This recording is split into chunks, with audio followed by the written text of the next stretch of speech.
Halo Sobat Maya, apa kabar kalian semua? Semoga aja seperti biasa ya, selalu sehat, selalu bahagia, dan makin sukses. Bagi yang pertama kali berkunjung ke channel ini, saya ucapkan selamat datang ya.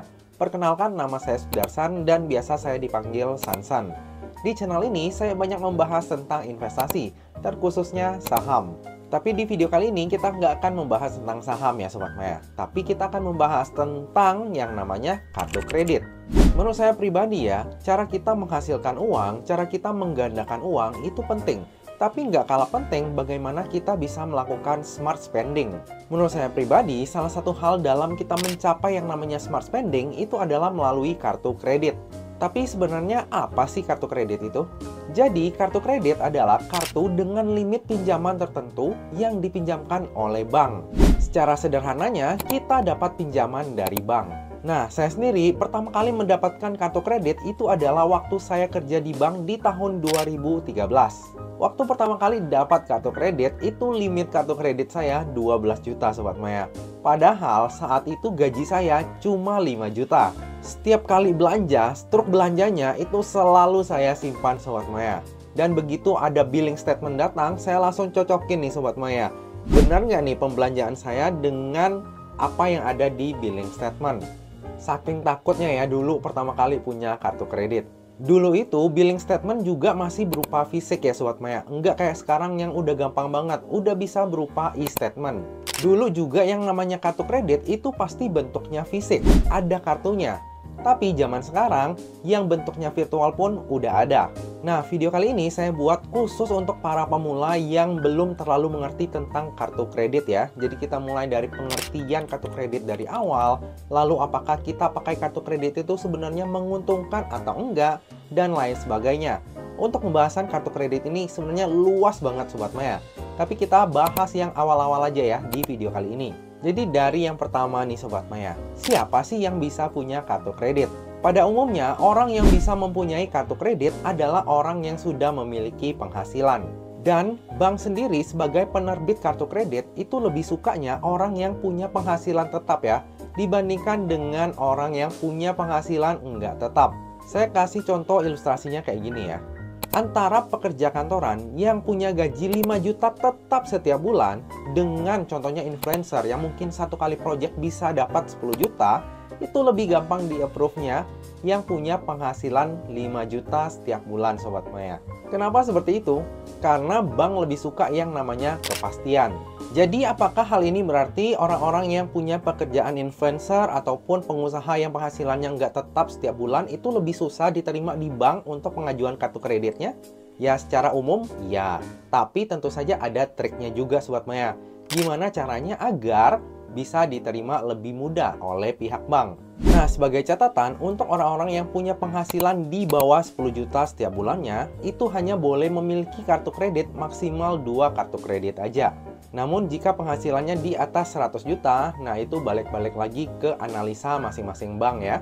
Bisa ada 20 atau 30 kartu kredit pun itu memungkinkan. Apalagi kalau misalnya kita melakukan penempatan dana di bank tersebut, maka kemungkinan untuk di-approve-nya itu jauh lebih besar. Nah, tadi kita udah tahu siapa aja yang bisa punya kartu kredit. Sekarang kita bahas, apa sih kegunaan dari kartu kredit? Jadi, yang namanya kartu kredit punya beberapa kegunaan nih Sobat Maya. Yang pertama, itu adalah sumber likuiditas. Maksudnya kayak gimana kok sumber likuiditas? Jadi gini Sobat Maya, kalau misalnya kita nih ya, ibarat kata sakit nih, kita pergi ke rumah sakit, kita nggak ada asuransi atau asuransinya harus di-reimburse. Dan misalnya di dompet kita lagi nggak ada uang. Kita bisa gesek kartu kredit, pembayarannya pakai kartu kredit, kita bayarnya belakangan saat kartu kredit itu jatuh tempo. Jadi kita punya likuiditas tambahan. Dan contoh lain, misalnya orang-orang yang punya usaha nih ya, jadi dia beli barang pakai kartu kredit dulu, barangnya udah diterima, dia bisa jual, dapat uang, nanti pada saat jatuh tempo, baru dia bayar hutang kartu kreditnya. Makanya nggak heran ya, kenapa banyak nasabah prioritas itu justru limit kartu kreditnya gede-gede. Karena ya mereka bisa pakai itu sebagai sumber likuiditas juga. Kegunaan yang kedua, kita itu bisa mendapatkan cashback, poin, diskon, reward, dan lain sebagainya dari berbagai macam kartu kredit. Lalu beberapa bank juga memberikan welcome bonus ya Sobat Maya, berupa cashback ataupun poin kayak miles gitu yang bisa kita gunakan untuk redeem tiket pesawat. Kegunaan yang ketiga, bisa meningkatkan kredit scoring kita. Nah, gunanya apa sih kredit scoring itu? Misalnya nih kita mau KPR nih Sobat Maya. Orang-orang yang udah punya historical kartu kredit sebelumnya itu akan lebih gampang diterima KPR-nya di bank daripada orang yang belum punya histori sama sekali. Tapi tentu saja kredit scoring ini akan bagus kalau misalnya pemakaian dan juga pembayaran kita itu selalu nggak pernah telat ya Sobat Maya. Kalau misalnya justru jelek ya justru akan mempengaruhi kredit scoring kita. Tadi kita udah bahas tentang kegunaan kartu kredit. Lalu ada nggak sih biaya di kartu kredit? Jawabannya tentu saja ada ya Sobat Maya. Jadi biaya-biaya yang mungkin ditimbulkan oleh kartu kredit antara lain. Yang pertama itu adalah annual fee. Nah, annual fee ini adalah biaya tahunan yang harus dibayarkan kalau misalnya kita memiliki kartu kredit Sobat Maya. Nah, annual fee ini di beberapa bank ada juga yang gratis seumur hidup. Tapi kalau misalnya enggak gratis, itu juga bisa kita waive sebenarnya Sobat Maya. Nah, itu ada triknya lagi ya. Tapi most likely 90% kartu kredit di Indonesia itu bisa di waive annual fee-nya. Jadi jangan khawatir. Lalu biaya selanjutnya adalah biaya e-statement. Kalau misalnya e-statement itu cenderung lebih murah ya, rata-rata 5-10 ribu per bulannya. Tapi kalau misalnya Sobat Maya masih pakai bill statement yang berupa fisik, itu lebih mahal lagi. Lalu biaya selanjutnya adalah biaya materai. Jadi kalau misalnya dalam satu billing statement, Sobat Maya itu belanja lebih dari 3 juta, maka akan muncul biaya materai sebesar Rp10.000.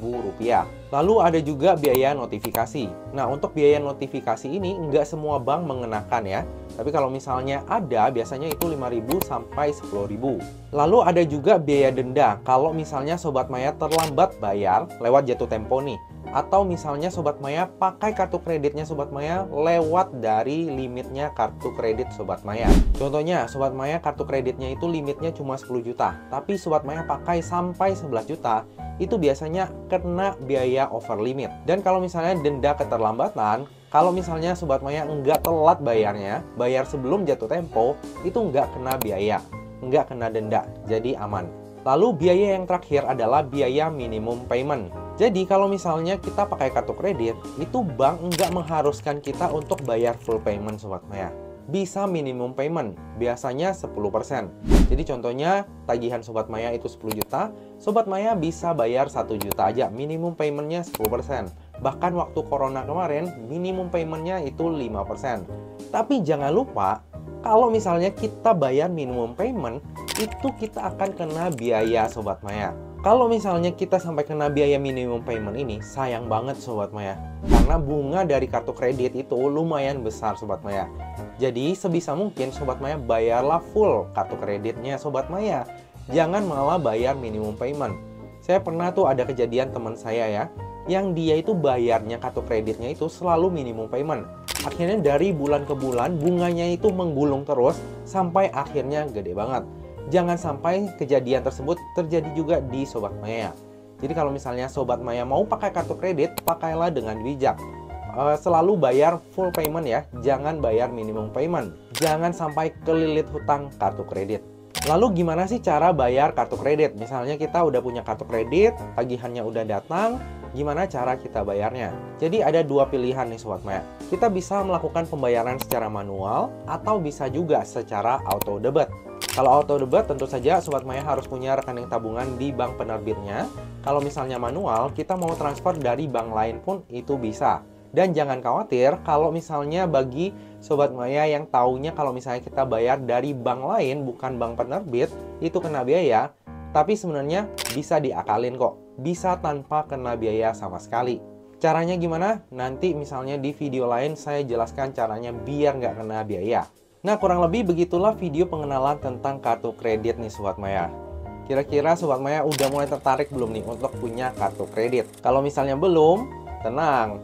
Video selanjutnya mungkin akan menggugah ataupun kayak menggoyahkan iman Sobat Maya untuk punya kartu kredit. Nah Sobat Maya, demikianlah video saya kali ini mengenai pengenalan kartu kredit bagi pemula. Jika masih terdapat pertanyaan dari Sobat Maya semuanya, dapat ditanyakan di kolom komentar ya.